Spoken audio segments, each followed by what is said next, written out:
Iran, Israel और America जंग से जुड़ा अपडेट लगातार हम आपको दे रहे हैं। ट्रंप की डेडलाइन जैसे जैसे करीब पहुंच रही है, ईरान पर अमेरिका और इजरायली हमलों का खतरा मंडरा रहा है।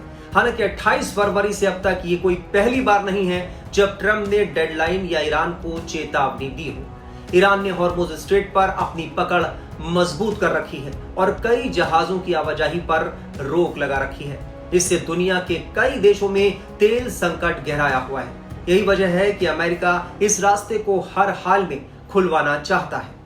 28 फरवरी से अब तक जब से इजराइल और अमेरिका ने मिलकर ईरान के खिलाफ ज्वाइंट ऑपरेशन को अंजाम दिया, तब से ट्रंप ईरान को धमकियों पर धमकियां दे रहे हैं।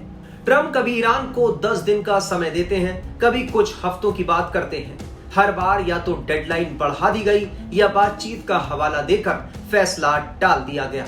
ट्रंप ने अपने ताजा बयान में उसी 10 दिनों के अल्टीमेटम की याद दिलाई जो उन्होंने 26 मार्च को दी थी। 21 मार्च को ट्रंप ने पहली बार 48 घंटे की चेतावनी देते हुए कहा था कि ईरान के पावर प्लांट्स और ऊर्जा ढांचे को उड़ा दिया जाएगा। हालांकि बाद में उन्होंने बातचीत में प्रगति का हवाला देते हुए इस डेडलाइन को 5 दिन के लिए टाल दिया। 26 मार्च को ट्रंप ने एक और बड़ा फैसला लेते हुए 10 दिन की नई डेडलाइन दी। उन्होंने दावा किया कि ये समय सीमा ईरानी सरकार के अनुरोध पर बढ़ाई गई है, लेकिन इसके बावजूद दोनों देशों के बीच कोई ठोस समझौता नहीं हो सका।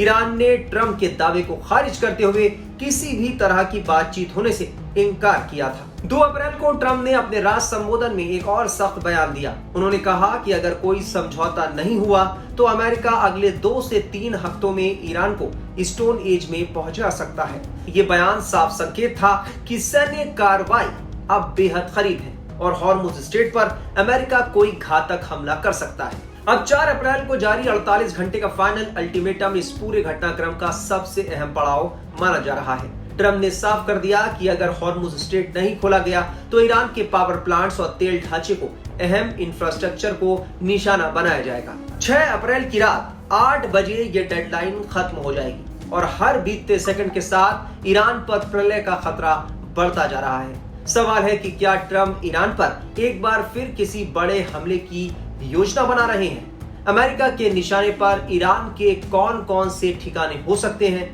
ये जान लेते हैं। हॉर्मुज चोक पॉइंट, बुशहर परमाणु संयंत्र, साउथ पार्स ये गैस फील्ड है, खार्क द्वीप ये तेल का बड़ा हब है, आबादान रिफाइनरी, बंदर अब्बास रिफाइनरी, ईरान के बैलिस्टिक मिसाइल बेस। अमेरिका इस युद्ध में अब तक 1,80,000 करोड़ रुपए स्वाहा कर चुका है, लेकिन ये तो बस शुरुआत है, क्योंकि पेंटागन ने अगले दौर के लिए 20 लाख करोड़ रुपए के भारी भरकम बजट की मांग करती है। एक तरफ ट्रंप ईरान को बीच बीच में धमकियां दे रहे हैं, तो दूसरी तरफ वो ये भी कह चुके हैं कि जंग जल्द खत्म हो जाएगी और सब कुछ सामान्य हो जाएगा। अब देखना होगा कि ट्रंप क्या एक बार फिर डेडलाइन बढ़ाते हैं या फिर ईरान को लेकर उनका रुख सख्त रहने वाला है। ट्रंप की चेतावनियों पर ईरान की तरफ से भी तीखी प्रतिक्रिया सामने आई है। ईरानी सेना के वरिष्ठ अधिकारी अली अब्दुल्लाही अली आबदी ने ट्रंप की चेतावनी को बेतुकी बताते हुए कहा कि अगर अमेरिका ने हमला किया तो नर्क के दरवाजे अमेरिका के लिए खुल जाएंगे। बता दें कि ईरान पहले ही साफ कर चुका है कि ये जंग जो है वो इजराइल और अमेरिका ने शुरू की थी, यानी उन्होंने थोपी थी, और इसको अब कब खत्म करना है ये ईरान तय करेगा। ईरान के तेवर लगातार सख्त हैं। अब देखना होगा कि ईरान जो है वो अपने कदम पीछे लेता है या फिर ट्रंप अब डेडलाइन के बाद कोई बड़ा फैसला, बड़ा एक्शन लेते हैं। तो देश दुनिया की तमाम खबरों के लिए आप बने रहिए टाइम्स नाउ ऑफ भारत के डिजिटल प्लेटफॉर्म के साथ।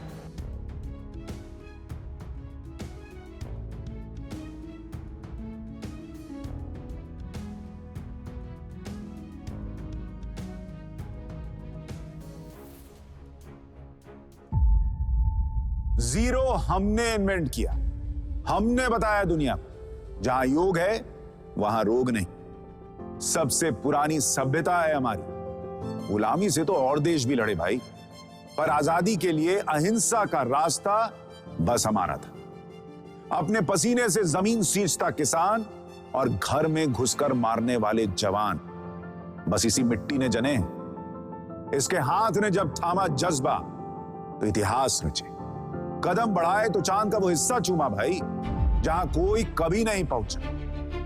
आज पूरी दुनिया में शान से लहरा रहा है तिरंगा, और इसके पीछे है गर्व से भरी अनगिनत कहानियां जो लिखी जा चुकी हैं और लिखी जा रही हैं, जिन्हें मैं सुनाऊंगा आपको राष्ट्रगान रोज शाम 6:25 पर।